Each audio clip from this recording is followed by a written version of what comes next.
네, 박근혜 전 대통령 탄핵 결정을 전후로 해서 유력 대선 주자들은 전국을 예의주시하면서 조심스러운 행보를 이어가고 있는데요.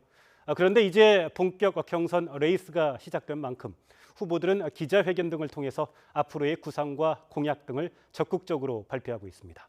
취재 기자 연결합니다. 염혜원 기자. 네, 국회입니다. 네, 어제까지만 해도 대부분의 후보들이 별다른 공개 일정 없이 보냈는데요. 오늘부터는 본격 행보에 돌입하는 분위기군요.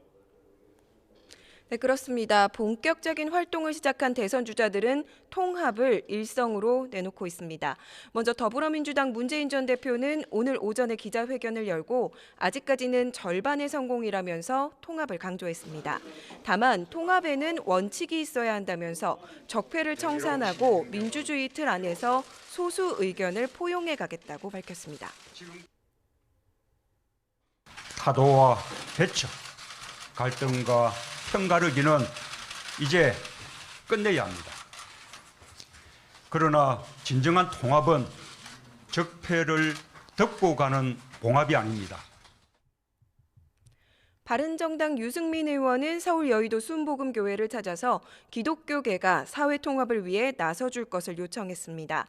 유 의원은 분열과 혼란을 막고 화해를 통해서 통합으로 가야 한다고 말했습니다. 탄핵 이후에 국민들 이렇게 편가르기 하지 말고 한 마음으로 앞으로 나아갈 수 있도록 그렇게 해서 좀 다시 위대한 대한민국 만들 수 있도록 노력해달라는 그런 당부 말씀이 계셨습니다.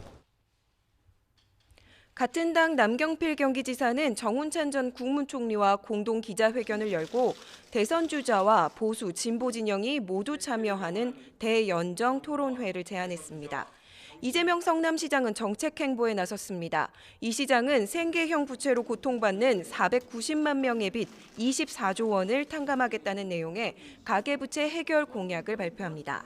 안희정 충남지사는 어제에 이어서 오늘도 공개 일정을 잡지 않고 조기 대선 전국 구상에 주력할 방침입니다. 국민의당 안철수 전 대표와 손학규 의장도 특별한 일정 없이 각각 경선 전략을 고민하고 있습니다. 정의당 심상정 대선 후보는 당 대선 전략 워크숍에 참석했습니다. 네, 염혜영 기자. 대통령 파면으로 이제 대선까지 2달이 채 남지 않았는데요. 각 당의 경선 준비도 조금씩 빨라지겠죠. 네, 가장 발빠르게 경선 규칙을 확정하고 일정을 짠 민주당은 오늘부터 열흘 동안 2차 선거인단을 모집합니다. 1차 선거인단 모집에서 이미 163만여 명이 신청을 했고 오늘 하루만 10,000명 정도가 새로 등록했습니다. 민주당의 선거인단 규모는 대략 220만 명 안팎이 될 것으로 전망됩니다. 국민의당은 휴일인 오늘도 최고위원 회의를 열었는데요. 그제 경선 규칙을 확정한 국민의당은 전국 순회 투표 등 세부 사항을 논의하고 있는데 손학규 의장 측이 경선 불참을 시사하고 안철수 전 대표 측은 구태 정치라고 비난하는 등 갈등이 여전합니다. 자유한국당은 내일 경선 후보 등록 공고를 내고 오는 17일 여론조사 예비 경선을 실시해서 31일에 후보를 확정하기로 했습니다. 예비 경선 등록 마감은 당초 15일 오후 3시로 정해졌지만 여론조사 시작 전까지 추가 등록을 할 수 있도록 해서 황교안 대통령 권한대행의 출마를 염두에 둔 것이 아니냐 이런 해석도 나오고 있습니다. 또 홍준표 경남지사에 대한 당원권 정지 조치를 해제해서 당내 후보로 출마할 수 있는 길을 열어줬습니다. 주호영 원내대표 권한대행 체제인 바른정당도 내일부터 오는 17일까지 대통령 선거 예비 후보 신청 접수를 받고 본격적인 레이스에 돌입합니다.